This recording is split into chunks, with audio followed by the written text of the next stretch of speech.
প্রশিক্ষণ দেয়, মাদ্রাসায় বলাৎকার হয়, আর মহিলা মাদ্রাসাগুলিতে যে কি হয় সেটা তো বলার অপেক্ষাই রাখে না।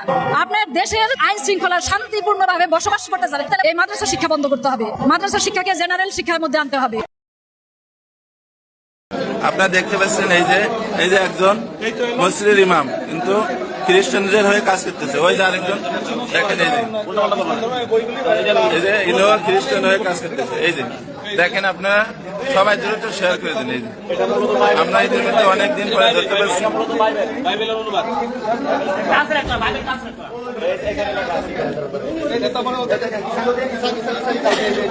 এই যে আরেকজন, এই যে দেখেন কিতাব সহ এই যে দেখছেন কিতাব সহ।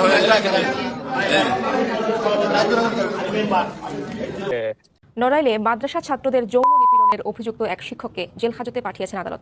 গ্রেপ্তার সিরাজুল ইসলামকে আদালতে তোলা হলে জেল হাজতে পাঠানোর নির্দেশ দেন বিচারক। পুলিশ জানায়, নড়াইল সদরের আগদিয়া জামিয়া ইসলামিয়া রফিয়া কওমি মাদ্রাসার নুরানি বিভাগের শিক্ষক সিরাজুল ইসলাম বেশ কিছুদিন ধরেই মাদ্রাসার শিশু শিক্ষার্থীদের যৌন নিপীড়ন করে আসছিল। মাদ্রাসাগুলোতে ভয়াবহ আকার ধারণ করেছে বলাৎকারের ঘটনা। শিক্ষকদের ঘৃণ্য মানসিকতার শিকার হচ্ছেন অসহায় শিশুরা। দর্শক, বাংলাদেশে মাদ্রাসায় শিশুদের উপর বলাৎকার বা যৌন নির্যাতনের ঘটনা দিনকে দিন বেড়েই চলেছে। নিঃসন্দেহে এটি অত্যন্ত নিন্দনীয় এবং উদ্বেগজনক একটি বিষয়। কিন্তু এখানে একটি গুরুত্বপূর্ণ প্রশ্ন উঠে আসে, মাদ্রাসার শিক্ষার্থীদের উপর এই যৌন নির্যাতনগুলো আসলে কারা করে? এই প্রশ্নের উত্তর জানার জন্য আমরা শুনব মাদ্রাসায় পড়াশোনা করা দুই ব্যক্তির স্বীকারোক্তিমূলক বক্তব্য, যারা নিজেদের নাস্তিক পরিচয় গোপন রেখে মসজিদে ইমামতি করেছেন এবং মাদ্রাসায়ও পড়াশোনা করেছেন। তাদের বক্তব্য থেকেই আমরা জানার চেষ্টা করব এই সমস্যার পেছনে আসলে কী ধরনের বাস্তবতা কাজ করে। আপনাদের পকেটের টাকাগুলো আলেমরা ছিনিয়ে নিচ্ছেন। অনেক আলেম বুঝছেও তারা কি করবেন? সত্য কথা বললে আপনারাই তাকে মারবেন। আমি আলেমদের দোষ দিচ্ছি না, আমার পিছনে হাজার হাজার আলেম আছেন, তারা আমাকে সাপোর্ট করেন, সমর্থন দেন, ভালোবাসেন, আর্থিক সমর্থনও করেন, মাঝে মাঝে ওয়াজ করেন, টাকা কামান। তো তুমি তো ওয়াজ করতে পারছো না ভাই, তুমি তো এমন একটা কঠিন পথ বেছে নিয়েছো, ইনকাম নাই, কিছু নাই, মৃত্যু ভাই পালিয়ে বেড়াচ্ছ, তা আমাদের কিছু হেল্প নাও। আমি নিতে চাই না, তারপর তারা খুশি হয়ে দেন। তোমার এই কাজটাই তো সত্যিকার কাজ। আপনার সাথে যখন আমার কথা হতো, সে পার্সোনাল মানে পাশাপাশি বসে কথা বলি কিংবা লাইভে, কিংবা আমি আমার যত বন্ধুদের সাথে কথা বলি, সবখানে কিন্তু আমি একটা কথা বারবার বলতাম যে আমি একা নই, যে আমি একাই ইসলাম ত্যাগ করেছি এরকম না। বাংলাদেশের অসংখ্য হুজুররা আছে যারা মসজিদের ইমাম কিংবা মাদ্রাসা শিক্ষক, তারাও ইসলামে বিশ্বাস করে না। কিন্তু আপনারা তখন প্রশ্ন করেছেন, বা অনেকেই আমাকে প্রশ্ন করেছেন যে তাহলে তারা কেন ইমামতি করছে? এখন ইসলামে বিশ্বাস না করা সত্ত্বেও কেন ইমামতি করেছে? আমি করেছি বা অন্যরা করেছে কিংবা এখনো যারা করছে, সেই প্রশ্নগুলোর জবাব আজকে আমি মুফতি ইমরান বিন বশিরের কাছ থেকে নেব এবং হাফেজ এনামুল হকের কাছ থেকে নেব। বিশ্বাস করেন তো সর্বোচ্চ পর্যায়ে সালমান রুশদির মতো বা সালমান রুশদির চেয়েও বড় বড় এক্স মুসলিম বের হবে মসজিদ মাদ্রাসা থেকে। সালমান রুশদির চেয়েও বড় বড় এক্স মুসলিম বের হবে। এখন তারা যারা বাংলাদেশে আছে প্রকাশ করতে পারে না নিজেকে, কারণ হলো তাদের সামাজিক নিরাপত্তা নাই, বিকল্প আয়ের উৎস নেই, নিজেদেরকে তারা প্রকাশ করতে পারে না। মনে মনে তারা সালমান রুশদির চেয়ে 50 গুণ বেশি নাস্তিক হয়ে বসে আছেন।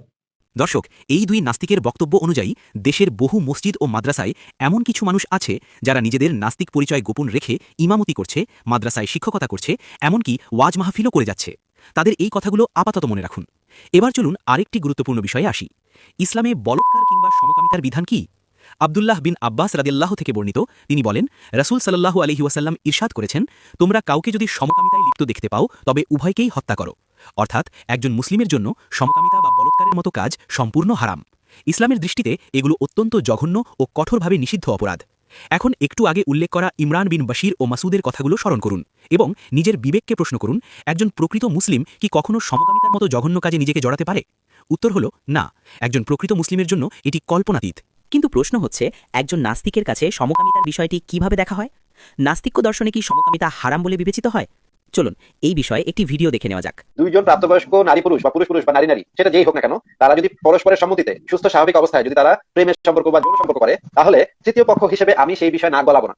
এখন তারা ভাই বোন হোক বা মা বোন হোক বা বাপ মেয়ে হোক বা আত্মীয় স্বজন হোক বা পাড়া প্রতিবেশী হোক, সেটা দিয়ে আমার কাছে যায় আসে না, কারণ হচ্ছে আমি তো তৃতীয় পক্ষ, আমি তাদের ব্যক্তিগত বিষয়ে নাক গলাবো না। দর্শক, দেখলেন তো, একজন নাস্তিকের কাছে কেউ চাইলে সমকামিতা করতে পারে। অর্থাৎ নাস্তিক্য দর্শনে সমকামিতা কোনো হারাম বা অপরাধের বিষয় নয়, কিন্তু ইসলামে এটি স্পষ্টভাবে হারাম এবং অত্যন্ত নিন্দনীয় কাজ। তাই একজন প্রকৃত মুসলিমের চিন্তাচেতনা কখনোই সমকামিতা বা বলাৎকারের মতো নোংরা বিষয়ের দিকে যাবে না, এটাই স্বাভাবিক। অন্যদিকে যেহেতু নাস্তিকদের জন্য সমকামিতা স্বাভাবিক একটি বিষয়, তাই তাদের চিন্তাচেতনায় এমন জঘন্য চিন্তা আসা অস্বাভাবিক নয়। এখন যেহেতু নাস্তিকরা নিজেরাই স্বীকার করছে, দেশের মসজিদ ও মাদ্রাসায় অনেক হুজুর আছেন যারা গুপ্ত নাস্তিক, যেহেতু তাদের কাছে সমকামিতা স্বাভাবিক, তাই মাদ্রাসায় বলাৎকারের মতো ঘটনাগুলো এই গুপ্ত নাস্তিকদের কাজ হওয়ার সম্ভাবনাই বেশি। তাছাড়া তারা নাস্তিক হওয়ায় ইসলামের নাম কলঙ্কিত করার উদ্দেশ্যেও এমন জঘন্য কাজ করতে পারে। সাধারণ মানুষ তো তাদের বড় আলেম মনে করে। যখন এরাই এই ধরনের কাজ করে তখন দেখা যায় মানুষ ভুলভাবে ভাবতে শুরু করে যে হয়তো ইসলাম আসলেই খারাপ, কিন্তু প্রকৃত সত্য হলো এই কাজগুলো করছে আলেম নামধারী কিছু নাস্তিক। মাদ্রাসায় যে এই যে শিশু বলাৎকারটা হয়, এটা তো শিওর আপনি নাকি? এটাতে সংখ্যাটা অনেক। মাদ্রাসায় যেগুলি ঘটনা ঘটে, যেগুলি খবরে নিউজে আসে বা প্রমাণিত হয়, হ্যাঁ সেটা তো নিউজেই আসে। জি, এটা আমিও আপনার সাথে একমত। তো তারপরে যে এই মাদ্রাসার বিষয়গুলো, অভ্যন্তরীণ যে বিষয়গুলা, আসলে এগুলা কত পরিমাণে হচ্ছে ডিপলি তো আর নিউজ দিয়ে জানতে পারবে না। যারা মাদ্রাসায় পড়াশোনা করছে তারাই জানতে পারে, রাইট? অবশ্যই যারা সরাসরি এই অভিজ্ঞতা, যেমন মুফতি আব্দুল্লাহ আল মাসুদ, তারপর এটা নিয়ে গবেষণা করেছেন আমাদের টিটো ভাই সাইফুল বাতিন টিটো, উনি এটা নিয়ে গবেষণা করেছেন, তো ওনার রিপোর্ট আছে এর উপরে। হ্যাঁ, তো আমার এখানে পয়েন্টটা দেখেন, মুফতি আব্দুল্লাহ এবং মাসুদ এবং ইমরান বিন বশির তারা দাবি করে যে মাদ্রাসায়, আমি অনেকটা একমত, মাদ্রাসায় শিশু বলাৎকার হয়ে বিষয়ে আমি একমত। তো দ্বিতীয় বিষয়টা তারা বলে যে মাদ্রাসায় যে এই যতগুলো শিশু সবগুলোই বলাৎকারের শিকার হয়েছে, এমনকি তারাও হয়েছে, তাহলে সেই অনুযায়ী এটা পয়েন্ট হলো তারা বলে শিশু বলাৎকার হয়। দ্বিতীয় বিষয় হলো তারা বলে বাংলাদেশের অসংখ্য হুজুর হচ্ছে নাস্তিক। এখন ভাই, নাস্তিকরা কি মাদ্রাসায় শিশু বলাৎকার করে কিনা? তাহলে অসংখ্য হুজুর আছে নাস্তিক, এটা আমার ভিডিও চাইলে এখন প্রমাণ দিতে পারবো, এবং তাদের মনে বলে 99% হয়ে যায় এমন। তাহলে শিশু বলাৎকার করে এটা তাদের যুক্তি অনুযায়ী হয় কিনা আমি এটা বলতেছি। তারা দেখেন, প্রথম দাবি তারা মাদ্রাসায় শিশু বলাৎকার হয়, কারা করে। আর দ্বিতীয় দাবি হচ্ছে তারা হুজুররা নাস্তিক, অসংখ্য হুজুররা। তাহলে নাস্তিকরা শিশু বলাৎকার করে, এটাকে আমি বলতে পারি কিনা? মাদ্রাসায় তো হই। তো মুফতি আব্দুল্লাহ মাসুদ এই বিষয়টা বেশি বলতে পারবে, মাদ্রাসার অভ্যন্তরীণ বিষয়। তো মাদ্রাসার অভ্যন্তরীণ বিষয় অসংখ্য ওই হুজুর ইমামরা হচ্ছে নাস্তিক, তো মাদ্রাসায় অসংখ্য বলাৎকার হয়। তো সমান আমার কনক্লুশন হচ্ছে এইগুলো নাস্তিক হুজুররা করে বেশি। হ্যাঁ, আস্তিকরা করতে পারে দুই একটা সামান্য। তো আমার পয়েন্ট হচ্ছে এটা, নাস্তিকদের দাবি অনুযায়ী নাস্তিকরা বলে মাদ্রাসায় বলাৎকার হয়, আবার নাস্তিকরাই বলে নাস্তিক এই বলাৎকার গুলা করে হুজুররা। তারপরে নাস্তিকরাই বলে এই বলাৎকার গুলা করে হুজুররা, যেহেতু তো নাস্তিকরাই আবার বলে যে হুজুর ইমাম হচ্ছে নাস্তিক। এক মিনিট বিশেষ করে আমার কথাটা আগে শেষ করতে দেন। আরে না, দাঁড়ান না, আপনি যেভাবে কথা বলতেছেন সেটা তো বিষয়টা এমন ভাবে দাঁড়াচ্ছে, নাস্তিকরাই বলাৎকার করে বিষয়টা না, না, এটা একটু আপনি থামবেন, আমি শেষ করতে দেন। আমাকে শেষ করতে দেন, এটা কোনো আপনি কথা বলতে না দিলে তো হুজুর সেটা হচ্ছে হ্যাঁ পড়বে। এখনকার নাস্তিকদের কোনো মোরালিটি নাই। নাস্তিকরা এই যে বন্ড মাদ্রাসায় ইমাম সেজে তারা এই শিশু বলাৎকার করে মুসলিমদের নাম পাঠ করার জন্য। পার্সোনাল অবজারভেশন কে আপনি কি মনে করেন না? দাঁড়ান এক মিনিট, আপনি কি মনে করেন না মাদ্রাসার ইমাম? আপনি চুপ করেন, আপনি চুপ করেন। আমি